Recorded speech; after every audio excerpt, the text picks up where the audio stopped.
Astralis fans, come here. We are back with another episode. It's been a while, and since we're HLTV staff, we're obviously Astralis fans. They own us according to everybody, and so there's gonna clearly be a lot of Astralis glazing. And then we brought in Phi, the number one Astralis hate watcher, hate maxer, and also apparently HLTV forum legend. We've just discovered. So Phi, how are you doing? I'm doing great. I've left that life behind, however, folks. It's been since 2021 since I've made a thread. And now, I'm a changed man from an HLTV forums user, but it's definitely still like baked into me in a little ways. And for some reason it'll be until 2031 when you make your next thread, right? Yes. No. They're trying to say I'm perma-banned, but I'm not. All right, hey. We don't do perma-bans. See you in 10. See you in 10, exactly. No, but yeah, Astralis hater, whatever. I like making my Astralis media, and it's paid off because it's got me a lot of views. Thanks, Astralis. Tell us about the Astralis media. What made you become an Astralis hate watcher? So it's kind of like living it and just watching the team kind of slide into mediocrity continually through just bad roster moves and roster moves that like on paper make sense but were never really executed. Kind of in this pandemic era type of roster decision where you bring on a youngster and make him play the worst roles possible. Bubsky. And kind of this trend that just continued of bringing on players that never move the needle for Astralis and kind of disgracing that former glory. So that's what made me a hater. It's just like, just seeing incompetence happen and then watching them fail. Minus all the drama as well that's been, posted over the years. Those are fair reasons, I'd say. Harry used to be a Astralis fan as well, but he was telling me he's also become a bit of a hate watcher. So the bar is in hell, Harry. The bar is in hell, and we'll get to the bar being in hell. But yeah, it's my law. Everyone thinks I was a Magisk fan, but I was actually an Astralis fan, device fan. And then the refresh stuff happened. I remember getting quite annoyed about that, and just over the years, just like, oh, come on, lads! Like, it's not as fun when you don't win every tournament. Basically, just a complete glory sporter. But meme slides, we like a meme slide, and the reason the bar is in hell is because our expectations are in hell for this team now. Like every year, the expectations get lower and lower and lower. Every time they miss a major, the expectations get lower and lower and lower. And the bar is in hell, and they may have those nice trophies on the cabinet, but Astralis is still in hell. That's the meme side. Do you understand it this week, No? No? I do. I think the house slide you were talking about would have been more my fancy, but this did the job this time. Yeah, I think it's a bit niche house. I don't know. So do you watch House Fire? No, I don't watch. No, see, they're not even a chance. Like, and he's like older than 9% of our viewers, so it's like we're just cooks. We can't do House. I'm part of the Zoomer generation. I mean, give me like a Breaking Bad reference, and then I'll probably be able to get it. Yeah. There we go. Well, anyway, House is a doctor who solves, like people they don't know what the disease they have, and then at the last 1 minute of the episode, he just knows. It's like a fucking murder mystery or something. He just knows in the last minute of every episode. And the problem for Astralis is that there's no doctor on Earth that can do that last minute thing. Like, that's a fictional TV show, and there's just nothing they could quite do to bring them back to life. Like, it's a coma they're not waking up from. And I think ultimately, like, for a serious point, like a few years ago, I was on, I think it was Snake and Banter or something like that, and I said, when cadiaN left Heroic, I said, Denmark has a real problem because there's no new talent. Like, there's no new talent that I'm convinced by. And people were high on Staehr. Do you remember Slime? The Orpa Slime? Oh, people thought he was going to be good. He was fun a few years ago. But none of them have made the next step. None of them have made that jump. And now you're left with, the international meta, and then Astralis are Danish because they always have been, and it's not quite there.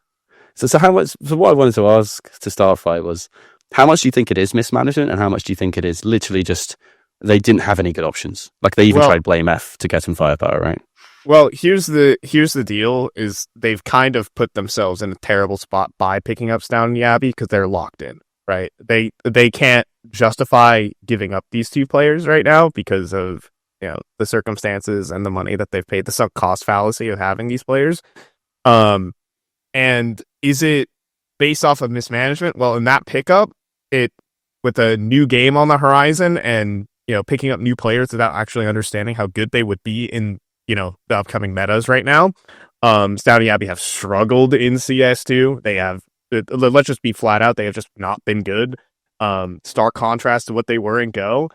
The Danish talent pool, I mean, obviously, to be, very neutral and boring, it's kind of both. Like, who else are you going to pick up? Not in the scene. I don't think there's anyone. There's no one in Denmark. Like, I feel like Astralis are really the only team who's committed to being Danish. Like, I guess you want to try Buzz out again, guys? Like, it's nothing good to do. So this is funny because I was we're doing like a prospects piece at some point, me and Lucas, and I was asking the people at Dusty DK. I was like, "Oh, who are like the Danish wonder kids? Like, I want to have a Danish wonder kid in there." Not like Denmark. And then he sends me the HLTV link to this guy. He's called NickyB, right? And he's unbelievable. He's got like a 135 rating. Just the one problem is he played 6 maps, and it's the only name I got given. Like, it's literally the only one. Like, there was no other names. So that was the kind of situation we're talking at. But before we get into hating too much, I think we should give HooXi some flowers first. And then we'll get back to hating the rest of the team, right? But we should start by saying, the trajectory of this team has changed a little bit once HooXi came in. I think, back in April when they'd missed another major, it was very doom and gloom. And the only change they've made since then is HooXi. And they are kind of a top 10 team. So, you've got to give a bit of credit to HooXi. They're better on T side, they're better on CT side. He's brought in Inferno from his G2 days. They're good at Nuke again, which is a map that, in my head, Astralis should always be good at, because if you're going to be a Danish nerd and know all the rotations, why aren't you good at Nuke, basically? So yeah, what do you make of HooXi? Has he stopped you hating at all? I mean, HooXi is like a very unhateable character. Here's the deal. Like, it feels like, it just, first of all, branding, like, you just saved Astralis' branding with just one signing. Like, you accomplish so much, not just by making your team better, but by making your team likable. All right. And I mean, there are a couple cadiaN glazers out there, but I know for a fact, because I'm one of them. There are a lot of cadiaN haters out there. But first of all, brand PR move, incredible play from Astralis.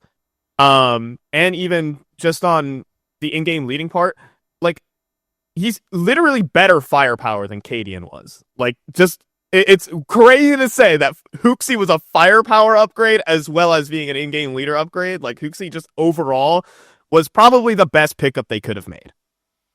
I think it was long overdue too, though. Because, I mean, when they added cadiaN to this team, everyone thought it was always a question. Because you had Device as the opera, and then you're bringing in cadiaN, you're going to make him a rifling IGL, and none of it added up. And they tried to ride that out for so long that it was just shocking that they were trying to make that work. And yes, there was the financial issues that came up or whatever after that, but the fact that this was your play to try and bring Astralis back to the top, after all of the Stabby drama as well, the PR around it, the actual in-game logic behind it, just none of it made sense at all. And to what you said earlier, skit? Of course, they're fine. The ESL skit obviously means that everything, all still mates, everything's fine now. But like your graphic also just really shows that lineup was not working out. But you could watch the games and tell that, like, cadiaN rifling and then trying to double op as well with Device, it was one of the most depressing double op setups I've seen in a long time, and which is crazy because cadiaN used to be a primary opper. And you literally have Staehr as well, who is actually a better opper than cadiaN is. So at that point, cadiaN's op was a bit of a sad sight to see. I wanted to give you guys a chance. Okay, so the next slide is cadiaN's on T side and how bad he is, right? But before you go, he's ruined it. Guess his T side rating as IGL of Astralis. As like a Mac 10 user? Galil Andy, Yeah. like 0.9. No. You might have seen So it. like, no, I didn't. 0.85. 0.79. Whoa. Right? HooXi. Jesus. HooXi, all the worst IGLs you could think of, they're still about 0.9. cadiaN was 0.79. So this is just... And it's not even like he had the AWP the whole time on TeSeS before. He just could not do it. And, you know, I'd love to sit here and say I called it, I knew the whole way, but I was quite excited when cadiaN came back, honestly. Because I was like, right, device will get back up. I love the way Heroic used to play CT size. That'll work in CS2 where you have to be always the one swinging, blah, blah, blah, blah. And then it was this. He wasn't even entering that much. Like, it was just nothing. And I looked it up as well. That's one of the new stats I've got at the moment. It's like how often you're successful trading. And cadiaN, 53% is the lowest I could find. Like, of anyone. It's like if you were going in and cadiaN was one trading, you just flip a coin. Like, Just flip a coin, it's a literally. double kill. You lose the round. If cadiaN's trading coin flip, you Pretty lose the much. round. You're in a 3v5. And it's like, this just makes me kind of sad because when I watched Heroic, I used to love the way they called. Like, there has to be something to it, and then Liquid and Astralis has batters any reputation that he used to have, which is just, I think it's a shame. As much as you might have enjoyed it, this did make me a bit sad when I actually made this graphic. 0.79 has got to be like one of the worst ratings I've ever seen. Like, we're talking golden levels of rating here. We're talking blade levels of rating here.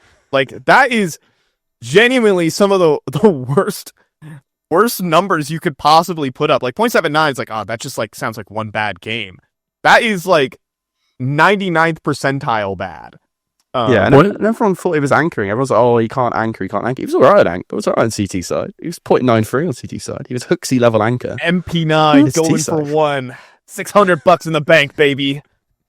All I see when I see 0.79 is, you know, when you make a fantasy team and you have like the bronze players that are the cheapest, but then it's always the players who are like the IGLs on the rank 30 team in a big event that have like a 0.79 rating already. The advents of the world. That's what I'm looking at over here. Also, the clutch, HooXi having higher clutch points, like over double of cadiaN's, is just absolutely hilarious. You saw that 1v4 or something? Everyone remembers a cadiaN clutch, but nobody remembers a HooXi clutch.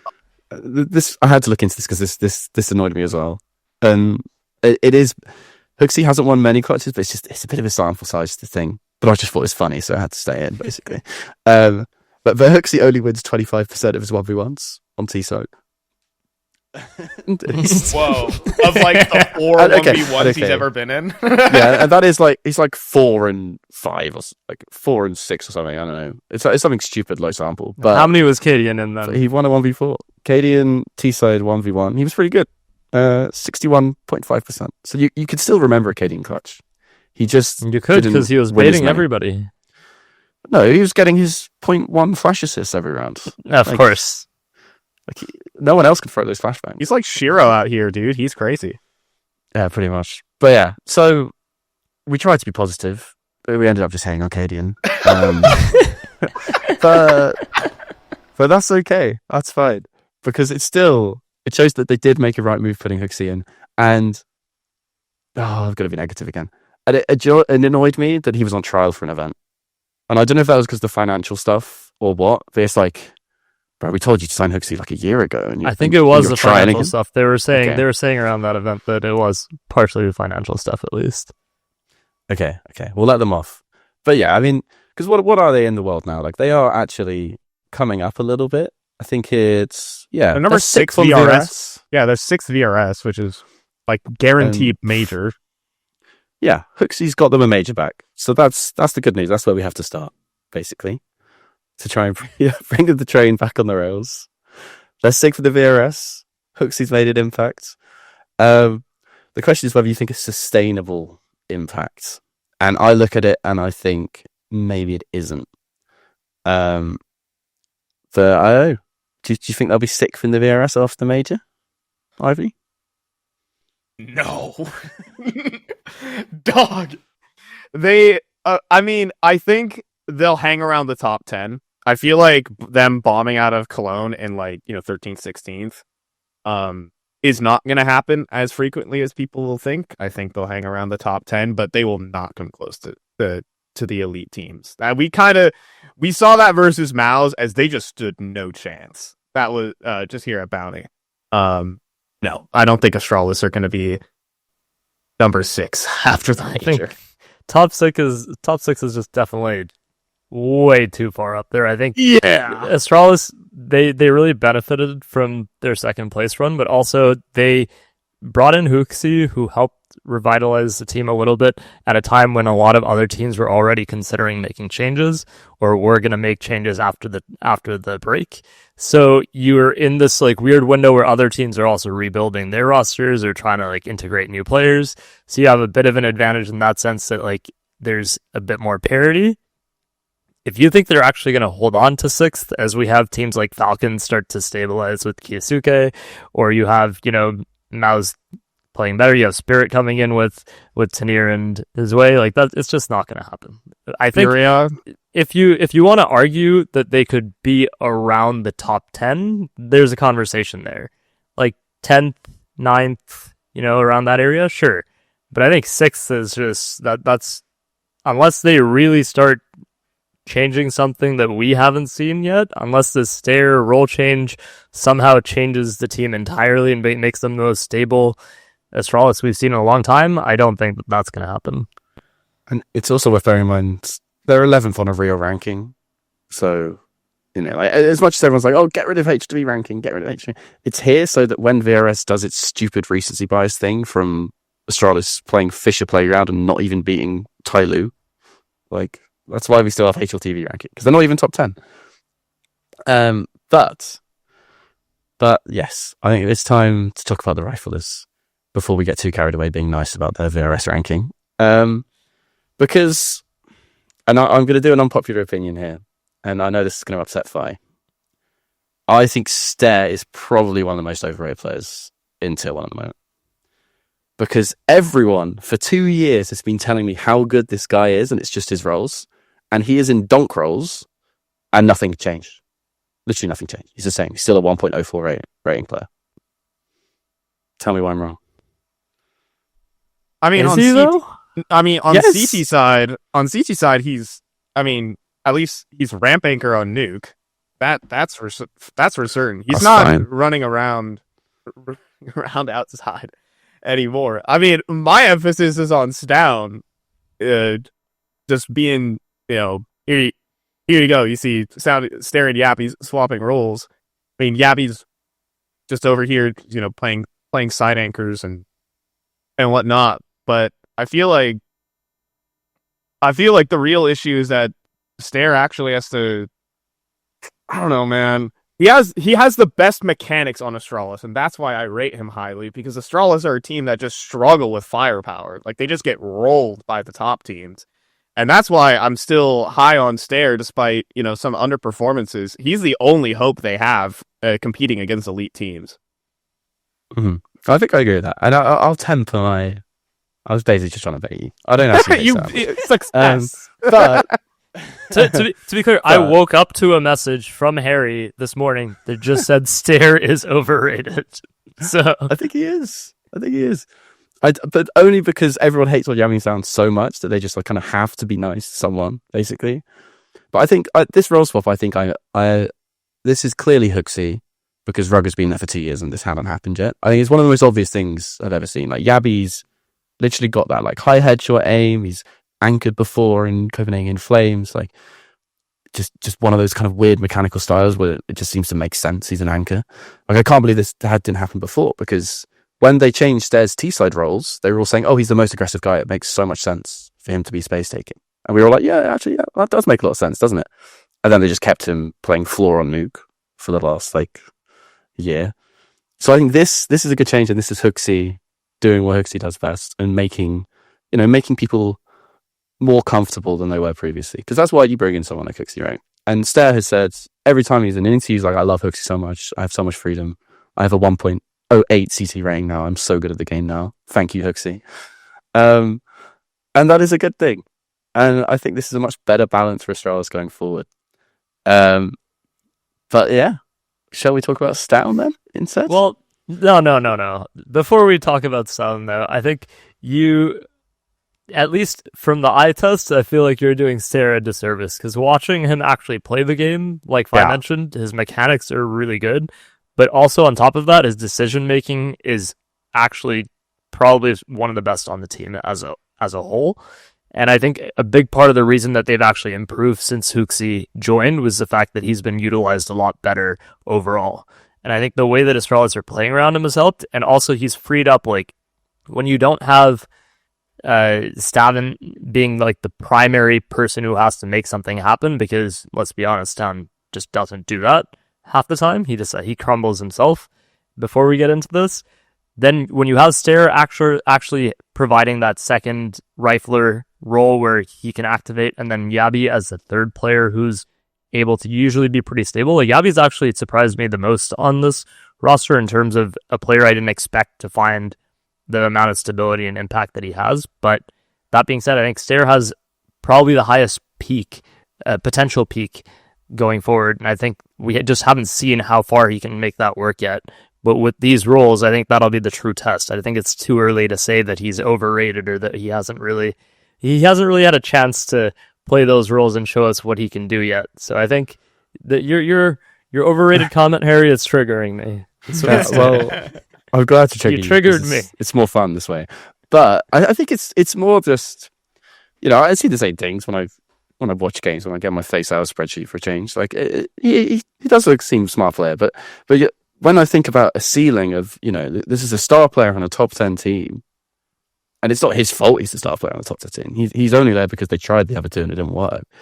But I just think, like, he's kind of like a budget Flames in my head, in that Flames is a really good soldier, right? And he's an amazing, amazing soldier, but he's still a soldier. He's not one of these playmaker, cool around yourself. Like, that's what Staehr gives me. And I think maybe it's just him playing bitch roles for too long or something, but he's, as much as they talk about him being so aggressive, like, his actual opening attempts are not, like, near the space takers you'd be thinking of when you think of, like, aggressive T-side rifle. Like, he's not doing that much. Maybe that's system, maybe it's HooXi making space for him a bit more, but I just think it's a better balance this way. Yeah. It's just so much do it by committee if Staehr's your star player. And I'm not saying I've got a solution for this within Denmark, by the way. To your point, though, I was surprised when I read this interview and the description was that he's the more aggressive guy, because that's not how I would have put it either. I think he is more aggressive, but he's not the way that it was kind of put there, as if he's playing the similar role. Like, any player who plays the similar roles to him is far more aggressive than the way Staehr plays it, which in Astralis' system is not necessarily a bad thing, but you're right in that it's not quite how they're putting it out in terms of how aggressive he is. It's Danish levels of aggression, not not everything. At the end, okay. And what you're talking about here, Harry, about, like, Staehr being this, not being that playmaker, but more being the soldier, is really a product of just Danish Counter-Strike. That is the most Danish thing you could get. That is, you don't have a superstar. I don't think Danish Counter-Strike has really ever had this kind of, like, playmaker superstar. And we're in CS2. We know what the meta is. All the top teams either are just 5 guys who can hit headshots or Donk and Zywoo. So it's and Astralis aren't really either. Mm-hmm. Which is where this always ends up. Is it a Denmark problem? Is it a system problem? Because I think what basically happens when you've got a team like Astralis and they're still doing, the Launders route, the full national team route, is that you really need the intangibles and the strategy to actually level you up. And I just think CS2 is just basically saying no to a lot of this. We could go to. I know you wanted to talk about Sound, but I realized before we get off the Staehr topic, you had 2 more slides about Staehr, so we can show them quickly at least. We can do them quickly because it's just, I think it's kind of backing up my point a little bit, right? Can we do the T1 quickly? So the T side one, he was better on the cadiaN actually, and I know the game's got more city-sided since the summer. Obviously, that probably accounts for most of this. But on the cadiaN, he was killing people more basically. Under HooXi, you can see that he's doing a little bit less entry work on an eye test level because HooXi's going in first, which is why his trading numbers are up, basically. So it's just kind of what I was saying earlier. He's basically the second in much more than he was under cadiaN, because cadiaN would be throwing flashbangs and HooXi's actually entering. So there should be more output, but there's actually less. Is basically what we're saying. Like 69 ADR, like it's not nice. Actually, nice. Ironically, it's actually not nice. It's actually very bad for your space data to have. But on CT side, like you were saying, he is better. He's fragging more on CT side because you're in connector. Well done. But One map, of course. One map, of course. Yes. But this is what I mean about the aggression, right? Like I think even when Staehr joined, like Device went on Twitch and was like, "Oh, this guy's so aggressive when you play with him in PUBG." Blah blah blah. Like, I don't see it. He's 17% opening attempts on CT side. Like where are they going? Like where are the opening attempts going? And I think this is why I view him in my head as kind of the budget Flames, nowhere near like a budget Dunk, right? Like he's not a playmaker on the same level. On T side, it's other people calling him to go for openings. On CT side, when, I'm sure Stan's calling a lot of his own shots, we know Device is very aggressive, but this is just kind of basically what I was saying earlier, but with more evidence, I suppose. It's just not quite as aggressive as I'd want him to be based on what everyone talks about him in that way, right? Is it a sample size issue though? Like how many maps were played under HooXi versus cadiaN, and also since the role changes happened? HooXi's like 55 maps, cadiaN's 115. Like that's in total though, right? And so like with the CT role changes, it's been less, for example. When did they actually change? Was it in Astana already? I thought it was. I remember Staehr has changed a few roles since Astana. I think they started shifting some, but not all. Yeah. I can't remember exactly, but yeah, I think he at least had more star roles in Astana. So pretty much all of HooXi, he's been in better roles, and he's still not quite as aggressive. So yeah, you can try and sample size Andy me again. It'll work next time, because it'll be me saying that they should sign NickyB. But that's okay.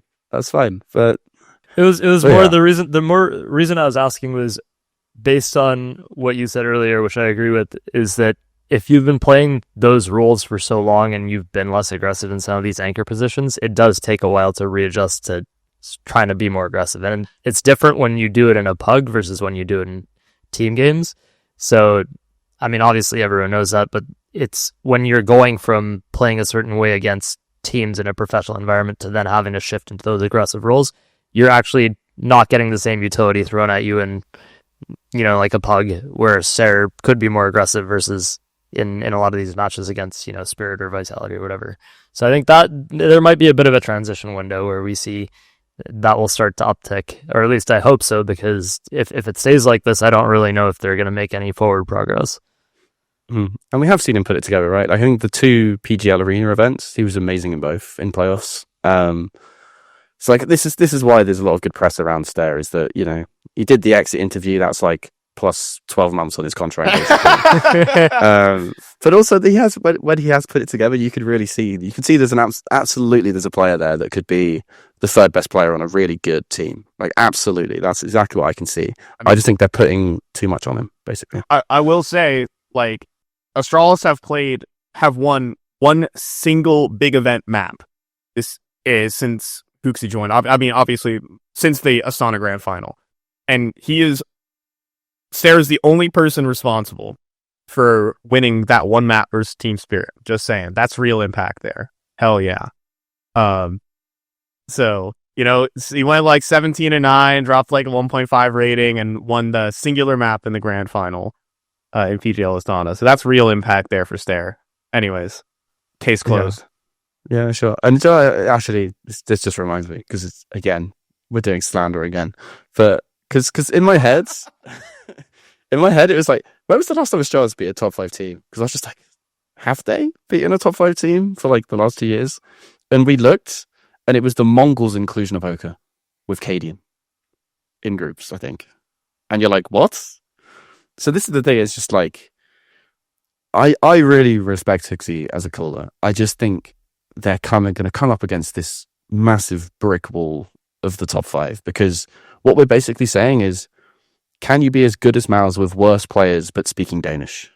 because that has to be the blueprint if you're a team like Astralis, or I mean even Fury have someone like Molodoi, right, which is just puts them in a different ballpark. But and even MOUZ, we say, you know, hitting their own ceiling, so it just puts them in a really, really difficult situation, and it's tough to get out from. But yeah, tricky. Harry, you wanted to talk about Staehr.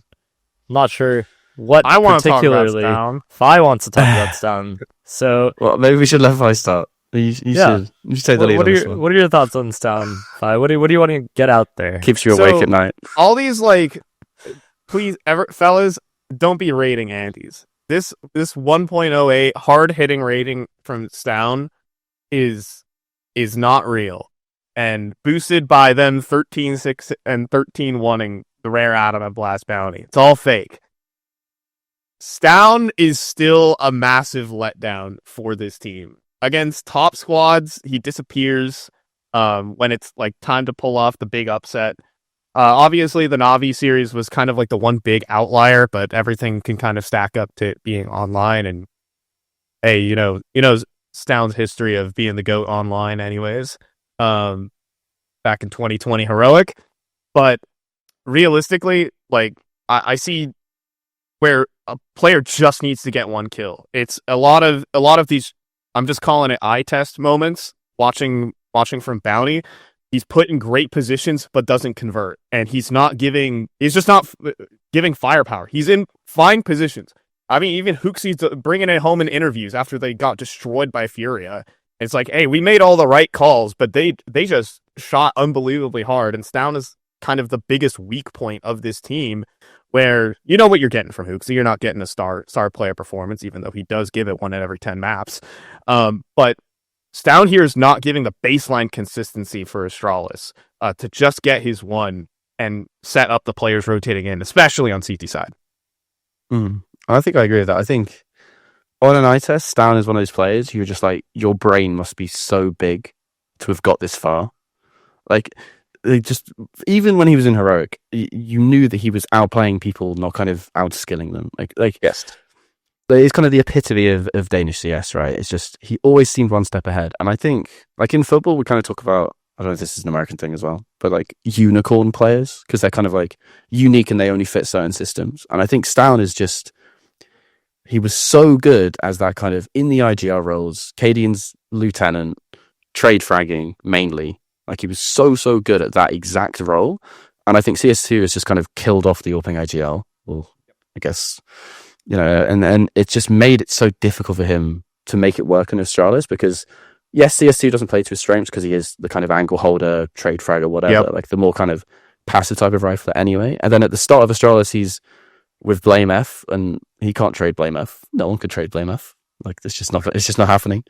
So he was in like the role Staehr's in now, and it's just obviously not that type of player. Like as much as he's kind of been shoehorned into it, he just isn't that type of player. And I think it's just that kind of situation where you can never see him comfortable on a T side in Astralis. Like he's lurking now, and I think, or like at least he's kind of that like flex lurker. So you know he'll join the pack for executes whatever and get to trade sometimes, but it just never feels right watching Staehr in Astralis. I think he's never really found that role. I think the closest was like at the right at the start of Device IGL when he was in that role again.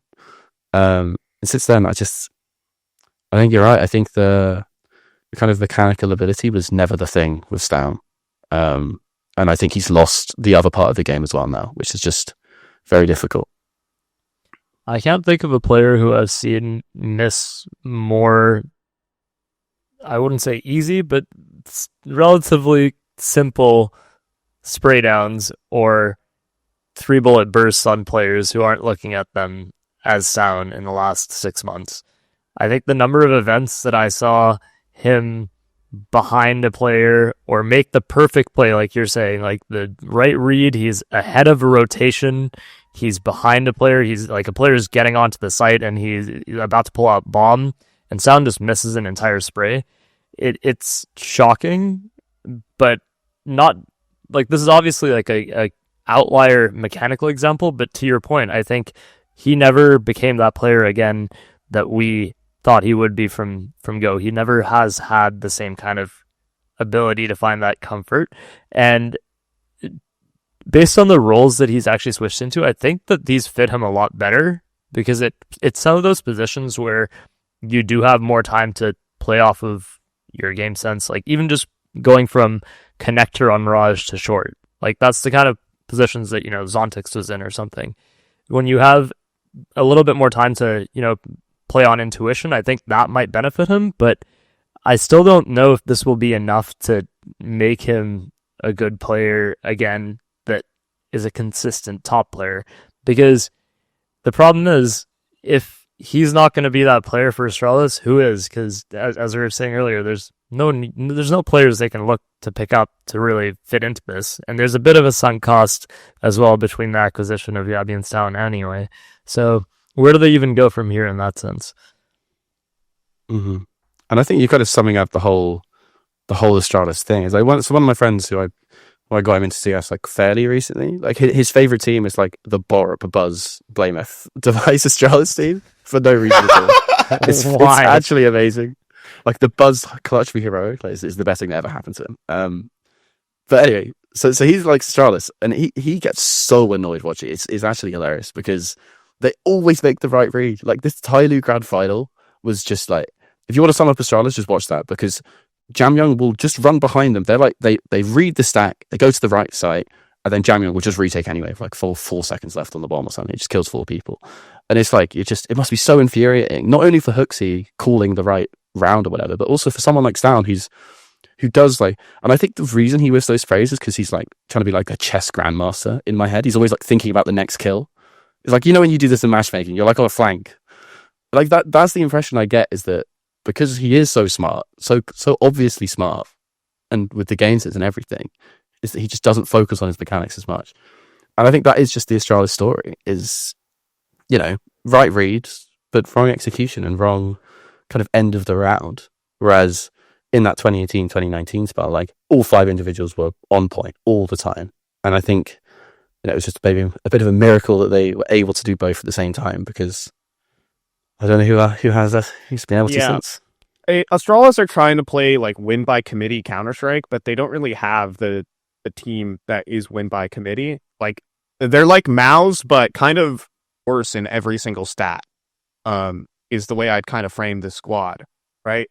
MOUZ are 5 players who play incredibly well, role-wise. God, I'm actually glazing MOUZ here, but one thing is that they're incredible role-wise. They got good fragging, and when Astralis played up against MOUZ, they're getting out-fragged by Broland. They're getting out-fragged by player number 5 on MOUZ. And it really, that matchup kind of just showed me just how far behind Astralis are if they want to continue playing that style of Counter-Strike. Because the other team that's kind of the win by committee squad is Na'Vi.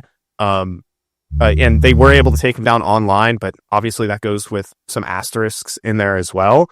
As Na'Vi, they go into Cologne with nothing to lose. This is their first kind of, I would say, honeymoon phase over. But Astralis playing win by committee Counter-Strike in the firepower era that we are in is kind of their biggest struggle. And they, in my opinion, they're going to have to find somebody, and I don't think it's going to be Danish to fill this firepower gap.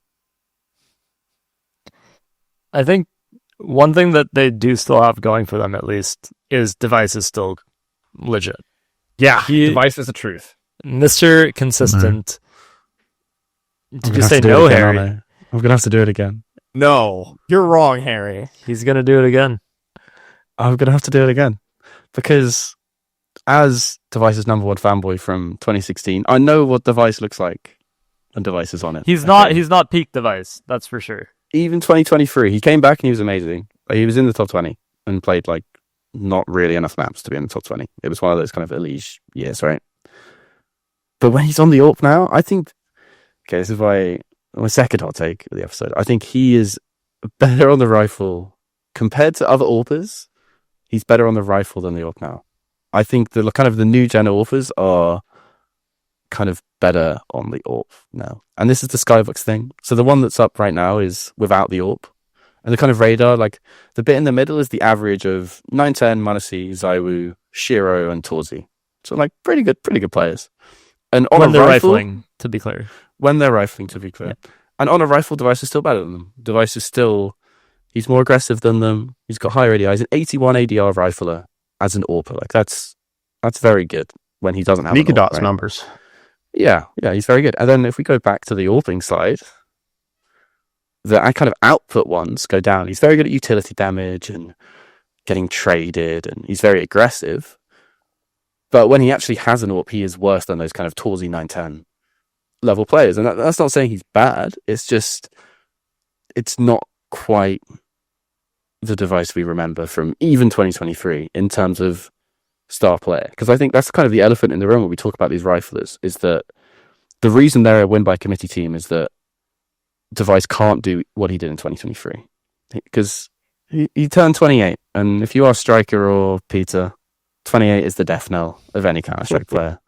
That's what happened. He had his last year in the top 20, and now he's 29, and this is what happens. Because, to be clear, he's still very good. Like, this is, a 1.3 KD. It's very good. It's very good. It's just, if you want Astralis to be in the top 10, Device has to be their best player still. And I think we're approaching the point where, like, you'd never remove him, obviously, but it's just, you need so much more from the riflers, in part because Device is worse than he was 2 years ago. I mean, is it really to say that Device is bad, or is it the team's performance that's actually dragging down his rating right now? Because without a shadow of a doubt, Device is the best player on this team, and he does basically the jobs that he needs to. He still is Mr. Consistent. He still is capable of hitting, 90% of the easy shots out here, and even delivering highlights, and single-handedly won the series versus Na'Vi. That's probably their biggest win in the last couple of months since Astana, right? So for Device, there's no way I can't justify anything bad about this guy, really. He, in fact, even as a hater, I'm like, gosh, I hate this guy. He's so good. So like that's my biggest gripe about Device. He's so good. So I can't really, I have nothing bad to say about Device. Obviously he's getting up there in years, but when I watch Device play, there's still one thing that I notice, and that he's still got the juice. He's still got the fast flicks. He's still got the mechanics to hang with the best teams in the world. And he's still a world-class player. Yeah, I mean, I agree. I just think, the fanboy in me is always going to be a little bit sad that he's not a top 5 AWPer anymore. Like, I think that's basically all it is I kind of always thought he was going to be the kind of, the Ronaldo, the Salah. I just never really, like I wanted him to retire as a top 5 player still. And it is a little bit sad that he's not going to be able to do that. Device and I RV. think we call him Mr. Consistent for a reason. I think he still has that consistency. It's just the peak level of that consistency has gone down from what we knew, like the glory days of Device. It's gone down slightly. But to Fi's point, that also could be just because the team around him hasn't been performing at the same level for quite a while. Like that Astralis system, the one that everybody lauds and that made Device, not that made him good, but that made him shine for so long and helped him shine for so long in that, and the Device that we all think of now, I think that is not a system that's been around in Astralis for a very long time. And maybe that's something that will be created by HooXi, maybe it won't, but I think to say that he's not as good anymore is maybe fair. But to say that he's, to try and be the hater on him, I would say is a little bit too far. Despite Harry's best efforts to throw in some hot takes, he's on the wrong show. I'm not even that. It's just that, because I'm not expecting him to be prime Device. Like, obviously not. I just mean the end of CSGO Device. Like, he came back and he was so good. Like, I think people, like, we all want to be nice about it because he's such a nice guy as well, really. But I think people are kind of not really mentioning it. That he was a 122 rating 2 years ago. Like, that's just not, that isn't a thing anymore. And Harry, we shouldn't just ignore it. Harry, if you're going to, part of being a hater is you got to respect game. All right, and I'm an Astralis hater, but I respect game. And Device, he's got game. All right, so get with the program. We'll stick with the program. But yeah, so the program being, we're going to keep HooXi, we're going to keep Device, and then we keep one more, and then we make them international after Budapest Major. And I know which one I'm keeping, and it's not the one you want to keep. You're keeping Yavi for sure. I'm keeping Yavi. Yeah. I think that's fine. Okay, so here's the problem though. You can't let go of Staehr, because actually Staehr re-signed a contract in March until 2027 or something like that, or like 2028. I forget I forget what it is. Absolutely fine. That just means his buyout's higher, and this org has no money. Buying out Staehr, bro. Like I love Staehr. I think Staehr's great. Staehr, Frozen, Zontix, Carrigan, Brokey. Why? Frankenstein's a monster right now. Okay, that was a joke. But what I'm saying is, people love Staehr so much. I think he deserves his move. He deserves to step out of the dungeon. And what I'll do is I'll sign a 17-year-old. What is this aboutism? Now he deserves to step out of the dungeon. No. But seriously, this is why I think Furia have proved the point. And the point is basically, people don't really care if you betray the kind of national identity if you're good. Like, if you do it and you're good, it's completely fine to ditch it. And maybe Denmark will be a bit stronger about it. But I think, HooXi is going to improve this team, but there's going to be a ceiling on it. And if Astralis, I'm assuming they're going to get some new investment at some point. If they want to stick around, I think you need to get some young gun, ultra-aggressive star rifler in. And unfortunately, Staehr, it's not going to be TeSeS. It's going to be some Ukrainian kid. So NPL to Astralis? MOUZ. I've seen enough. I saw his first 3 maps on HLTV. He's in. Like, there's going to be someone out there. In 6 months, there'll be someone that will make sense. Even if it's like Male 09 or like some Swedish thing, because you keep the Nordic thing going, right? Like, even if it's MOUZ, who Ludwig rates so highly, Quack on Twitter. If you know Quack, he rates MOUZ. Like, someone like this, some absolute crazy kid who's ultra aggressive, because you're not going to find one in Denmark. Like, you just aren't. And it depends where we set expectations, because you can say that they're, the household name and the household brand, but no one's going to buy an Astralis jersey if they're, the 12th best team in the world. Like, at some point, in Denmark. Like, people said this for years. I just refuse to believe. Like, they came so close to going bust. So close. I still don't actually know how they're not bust, to be honest. So if you're going to stick around, I want them to be good again. That's all. Yeah, I think honestly, like, obvious with all that as Note is referring to, I think a lot of people said that the team wouldn't exist in August, but here we are, actually, like, still chugging. Anyways, but referring to going international here, be a Furia and don't be a Team Liquid. Don't abandon your fan base and then be bad. All right. Yeah, I'm talking about you, Patsy and Rainwaker. Don't pull a Patsy and Rainwaker, Charles. Pull a Furia. The only thing worse than the Patsy or Rainmaker? It's the SAW method, which is literally just swapping every 2 months forever and just never being good anyway. But, or actually know that you have potential to be good, but then shoot yourself in the foot 30 times and never actually deliver on that promise. That's the SAW method. Yeah, but it's tricky. It's a tricky one.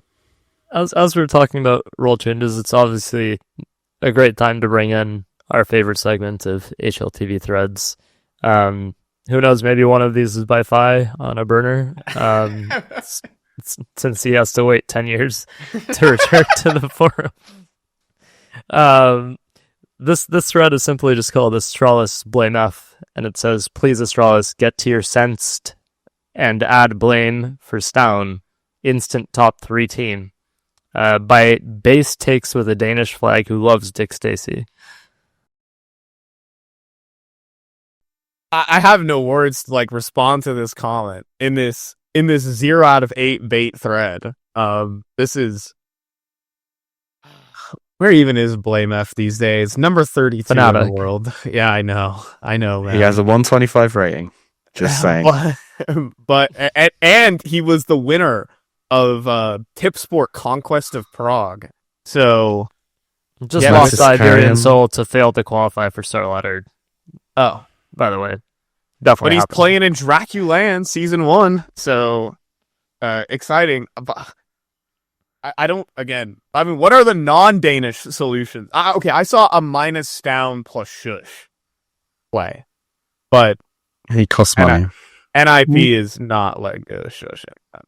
Yeah, it's just not. I mean, TeSeS, sjuush, Javi, Staehr. Whoa, guys, please.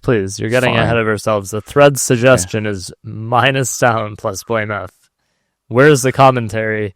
Okay, on this I'll take this one. Yeah, dismissing this. I'll take this one. Please. I'm pretty sure there's a bit of me which remembers that they tried this one. That there were maybe some pretty big clashes personality-wise that led to a bit of a removal and some BMing on HLTV confirmed. I remember that. I don't know if everyone else has forgotten that, but that was a really good episode of HLTV confirmed.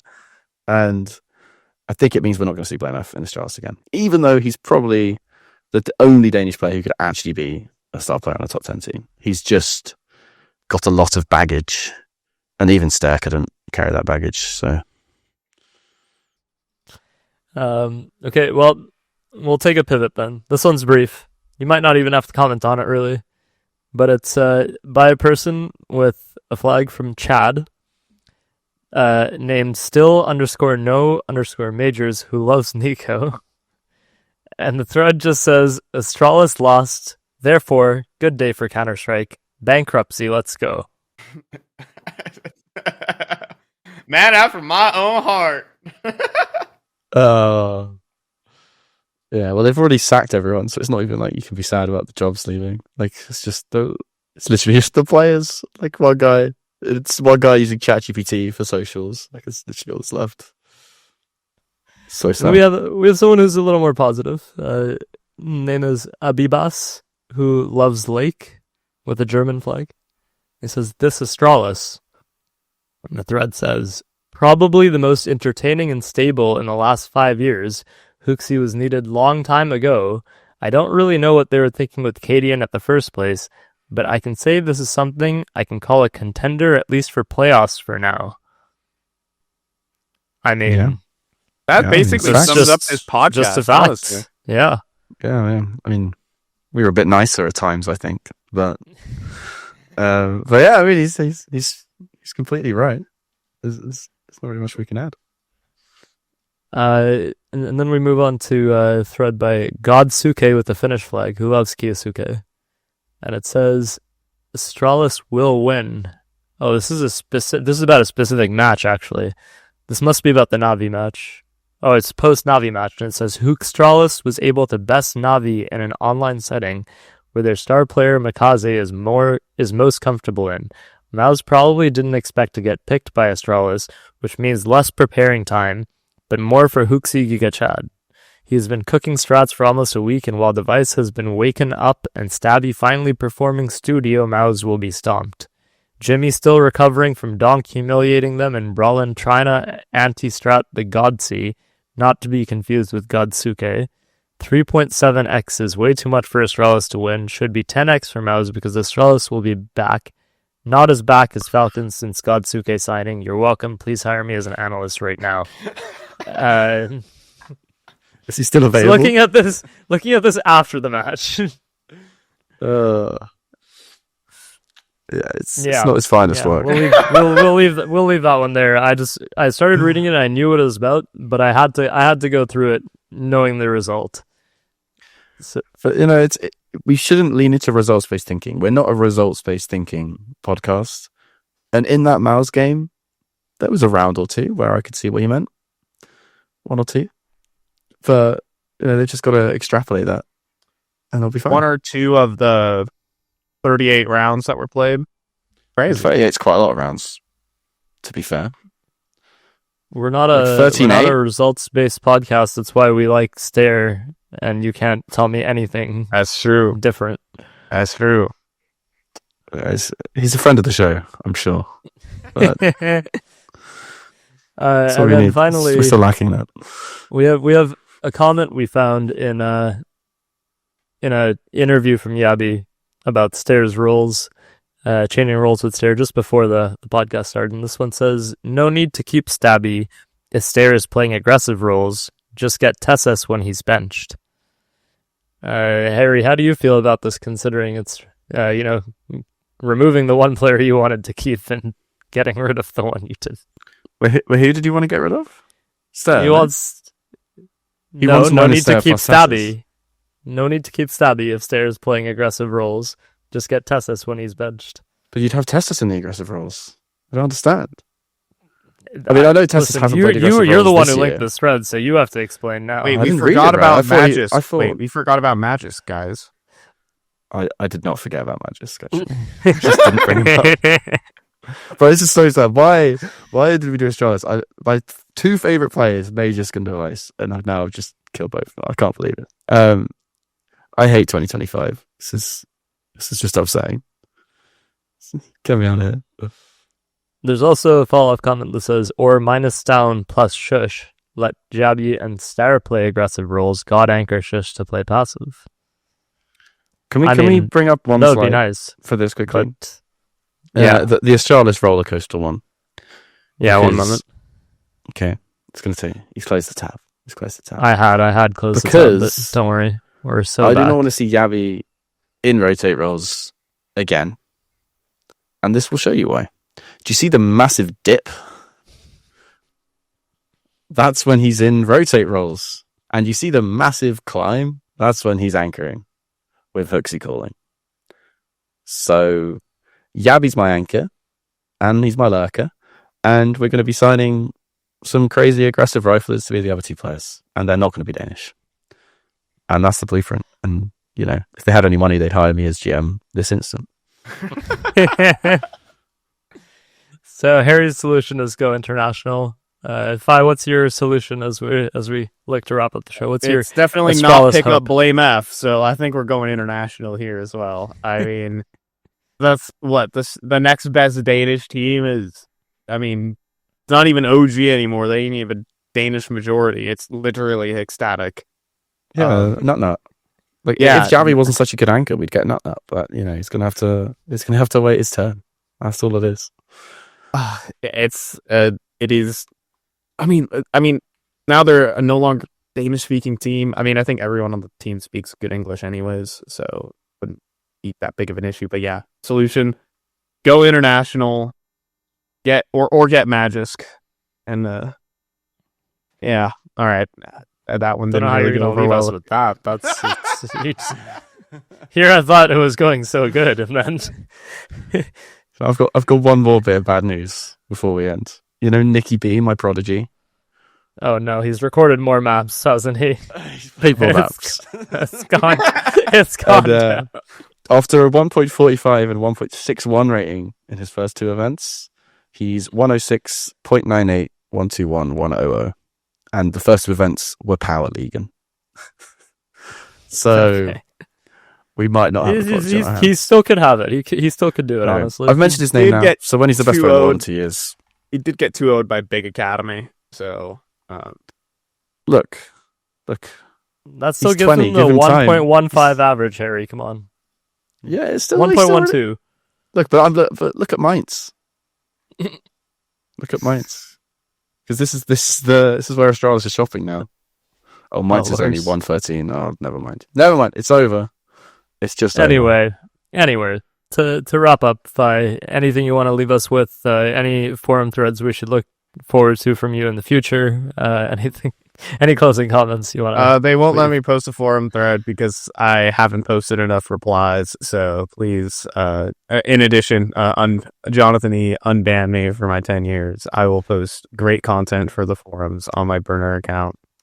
And Astralis go international. I don't know who they're gonna get. If they can find like TeNER 2, then make it happen. That's all I got.